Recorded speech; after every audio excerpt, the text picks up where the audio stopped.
출애굽기 3장 15절부터 22절 말씀 마음을 집중하시고 함께 한 목소리로 읽어보시겠습니다. 하나님이 또 모세에게 이르시되 너는 이스라엘 자손에게 이같이 이르기를 너희 조상의 하나님 여호와 곧 아브라함의 하나님 이삭의 하나님 야곱의 하나님께서 나를 너희에게 보내셨다 하라. 이는 나의 영원한 이름이요 대대로 기억할 나의 칭호니라.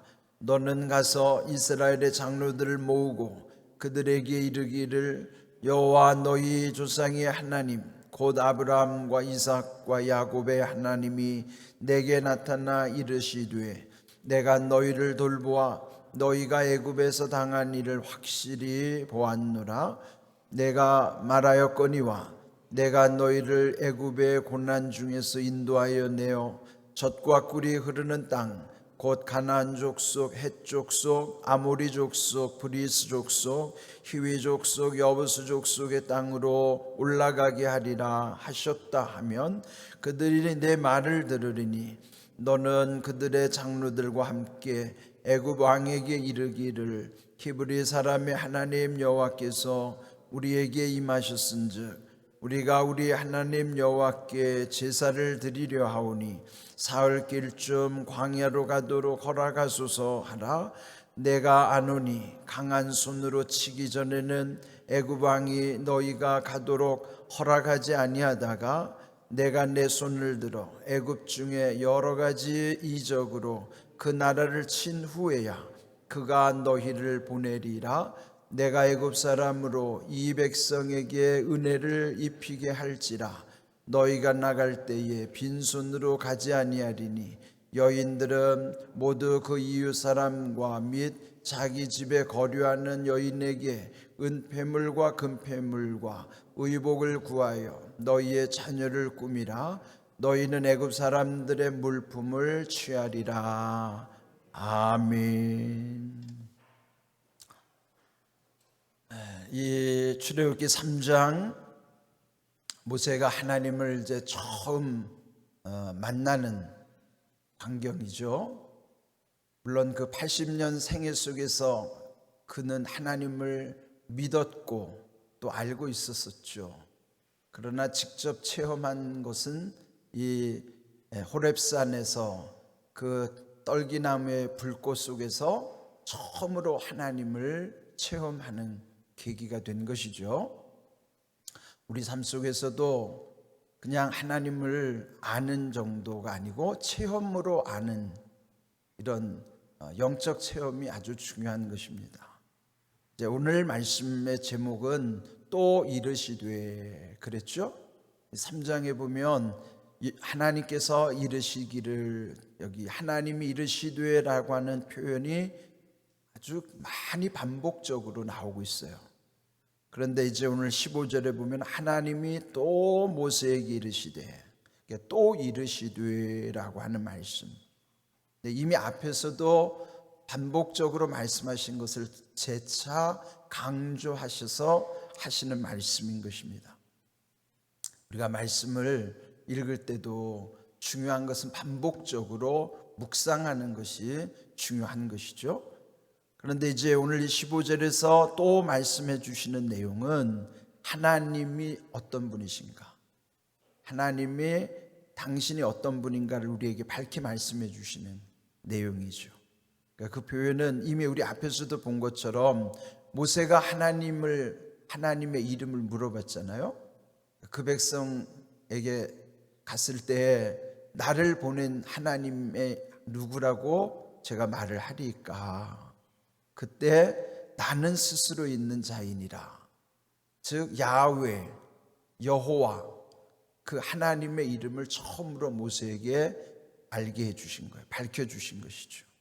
그러면서 이제 15절 또 다시 강조하는 것은 이스라엘 자손에게 가서 말하기를 너희 조상의 하나님 여호와.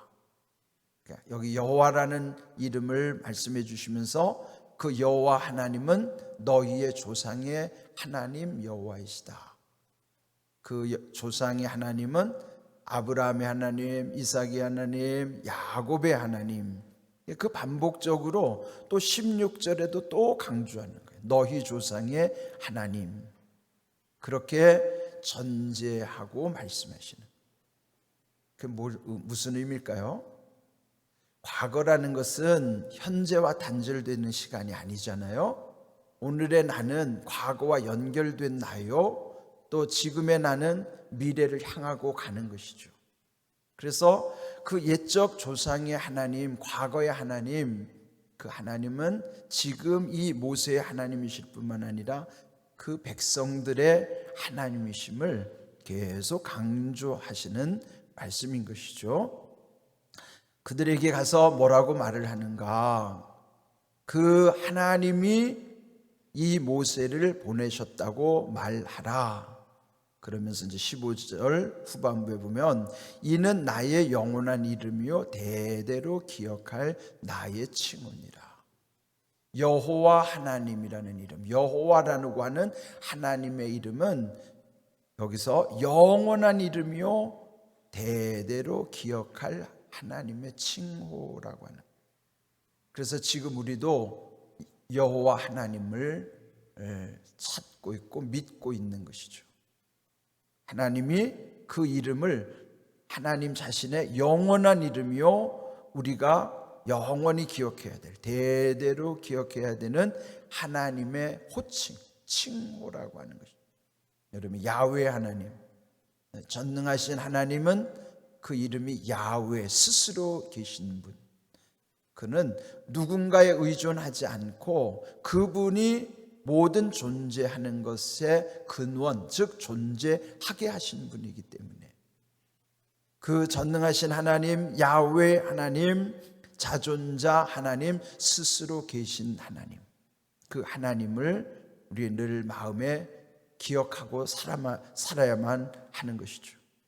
그러면서 이제 앞으로 일어날 일들에 대해서 이미 모세에게 다 알려주시는 거예요. 그리고 이제 15절에는 먼저 이스라엘 자손에게 가서 이렇게 말하고, 두 번째 16절 그런 다음에는 이스라엘의 장로들을 모으고 그들에게 또 이렇게 말해라. 그 백성들에게 하나님의 말씀을 선포한 다음에 구체적으로는 장로들을 모으라는 것은 그 일을 함께 협력해야 될 그 지도자들을 이제 뽑는 것이죠. 그 지도자들이 서로 협력하는 거예요. 그러면서 그 장로들에게도 똑같이 너희 조상의 하나님에 대해서 말씀하면서 이르시되 내가 너희를 돌보아 너희가 애굽에서 당한 일을 확실히 보았노라. 하나님이 그들을 돌보셨다는 사실과 또 그들이 지난 세월 동안 그 고통당했던 것도 확실히 보고 계셨다. 그렇게 말씀하시는 거예요. 그들이 볼 때는 그저 버려진, 그저 고통당하는 상황인 줄만 알았는데 하나님이 다 돌보고 계셨고 확실히 보았다고 말씀해 주시는 거예요. 또 그러면서 17절에 내가 말하였거니와 앞으로 이제 너희를 그 애굽의 고난 중에 인도하여 내서 그 가나안의 7족 속에 있는 그들 다 몰아내고 그 땅으로 너희를 이제 올라가게 하리라. 그 가나안으로 인도하고 올라가게 할 것을 또 말씀하시고, 그런 다음에 18절 그들이 내 말을 들으니 그 백성들이 이제 모세의 그 지도력을 따라갈 것이라는 것이죠. 그러면서 동시에 그 애굽 왕 바로에게 말하기를 히브리 사람의 하나님 여호와께서 우리에게 임하셨으므로 우리 하나님 여호와께 제사를 드리려 하니 사흘 길쯤 광야로 가도록 허락하소서. 바로에게 그렇게 말하라는 거예요. 모세의 입장에서는요, 하나님이 지시한 대로만 하면 되는 거예요. 순서도 다 정해 주셨잖아요. 먼저 백성들에게 이렇게 말하고 장로들을 모아서 이렇게 말하고 그 다음에 바로에게 서서는 이렇게 말해라. 그런데 아주 구체적으로 이제 그 우리의 하나님이 우리 가운데 임하셨으므로 그 하나님께 제사를 드리기 위하여, 우리식으로 말하면 그 하나님께 예배를 드리기 위하여 사흘 길을 떠나 그 광야에 가서 예배를 드릴 수 있도록 그렇게 허락해 주시오 라고 바로에게 말하라는 거예요. 그런데 또 19절, 내가 아노니, 하나님도 알고 계시는 거예요. 내가 아노니 강한 손으로 치기 전에는 애굽 왕 즉 바로가 너희가 가도록 허락하지 않을 것이다. 이렇게 말하라. 그렇게 말해도 그 왕이 너한테 허락해 주지 않는다. 다 알고 계시는 거예요. 아니, 알고 계시면서도 말하라는 거예요. 그렇게 네가 그렇게 말하면 그 왕이 허락 안 한다. 다 알고 알려주시는 거예요. 네가 이렇게 말해라. 그러면 이 사람 이렇게 반응할 것이다. 그런데 20절, 내 손으로 결국 그들을 여러 가지 이적으로 그 나라를 친 후, 이제 앞으로 이제 펼쳐질 10가지 재앙 사건이 나오잖아요. 그런 10가지 재앙을 통해서 하나님이 그를 친 다음에야 그리고 결국은 너희들을 보내줄 것이다 하는 거예요. 저는 말씀을 묵상하다 보면서 왜 우리가 말씀에 집중해야 되는가, 그 이유를 알게 되는 거예요. 하나님 말씀에 집중하다 보면은 이 말씀 속에서 하나님은 우리에게 오늘도 다 말씀해 주시는 거예요. 우리가 어떻게 살아야 될 것인가, 그 구체적인 것이 이 말씀 속에서 다 깨닫게 해 주시는 거예요. 여러분, 이 모든 것을 알고 가면 모세는 두려울 게 없죠. 처음에 하나님 만나서 가라, 이제 가라 했을 땐 막연했기 때문에 두려운 거였어요. 그런데 하나님이 구체적으로 말씀해 주시니까 이제는 그게 두려울 게 없죠. 어제 우리 주신 주일의 말씀처럼 마귀의 그 정체성과 의도를 알면 두렵지 않아요. 그런데 안다고 하는 게 문제예요. 그냥 이렇게 이론으로 지식으로 아는 건 참으로 아는 것이 아니에요. 뭐 그거 몰라요, 다 알지. 그런데 내가 그게 믿어지지 않으면 그건 진짜로 아는 게 아니에요. 저도 목회 현장에서 말씀 다 알죠. 그런데 막상 귀신의 정체성이 어떻다는 것도 알지만 내게 확신이 없으니까 귀신 들린 사람 만나면 내가 불안하고 두려운 거예요. 그런데 이제 현장에서 부딪히면서 말씀대로 말씀의 은혜 가운데 하나님이 내게 원하시는 게 뭔가, 내 마음에서부터 하나님을 믿는 믿음, 그리고 그 대상에 대한 관심과 사랑, 이게 딱 합쳐지면 그때부터는 벌써 이제 귀신이 어떻게 반응하는 게 보인다고요. 그러니까 그때부터 두렵지 않아요. 여러분, 믿음이라는 것은 이론이 아니에요. 실제로 말씀을 내가 믿고 확신 가운데 현장에서 체험해야 그게 믿음이에요.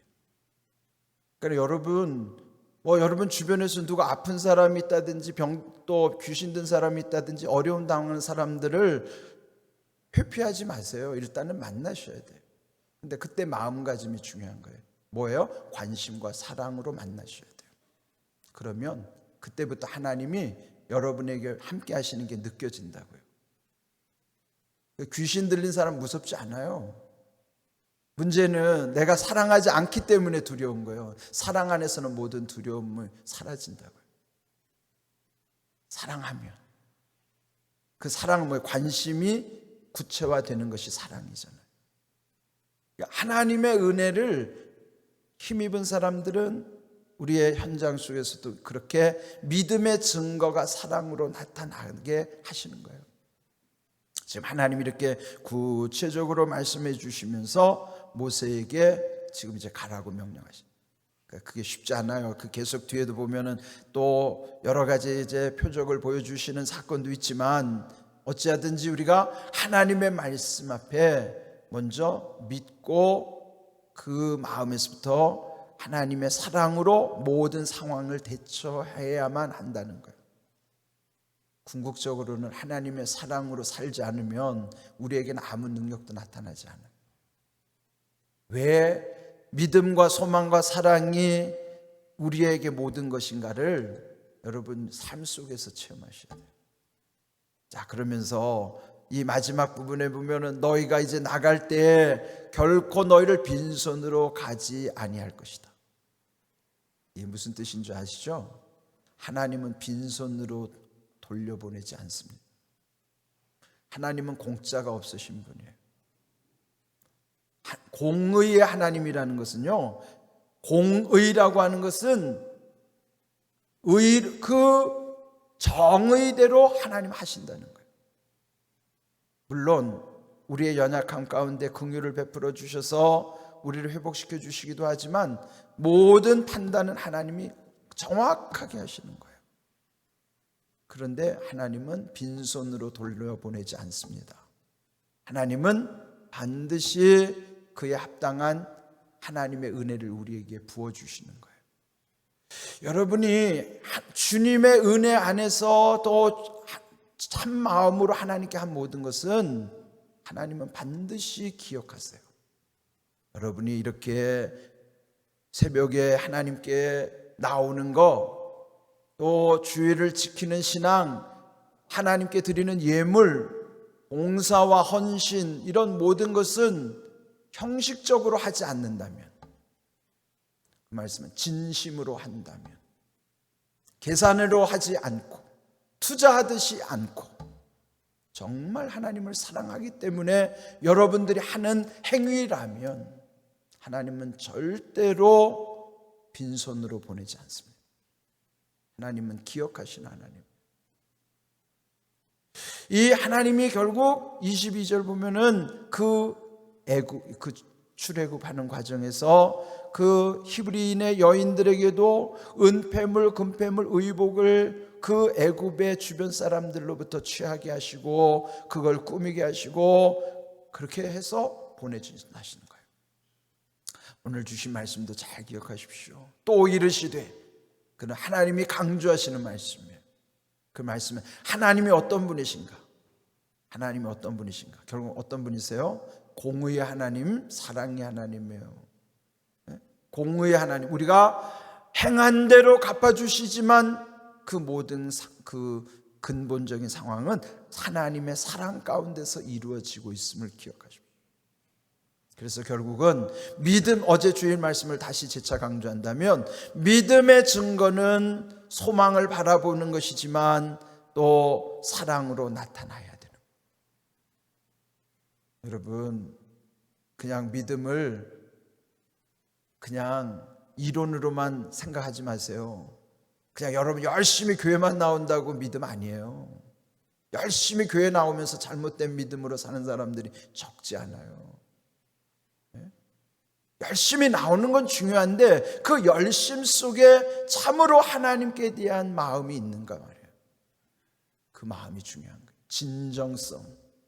사람을 대할 때 제일 중요한 게 뭐예요? 진정성이에요. 진실로 저 사람이 말하는 게 진실로 말하는 것인지 그냥 말하는 것인지.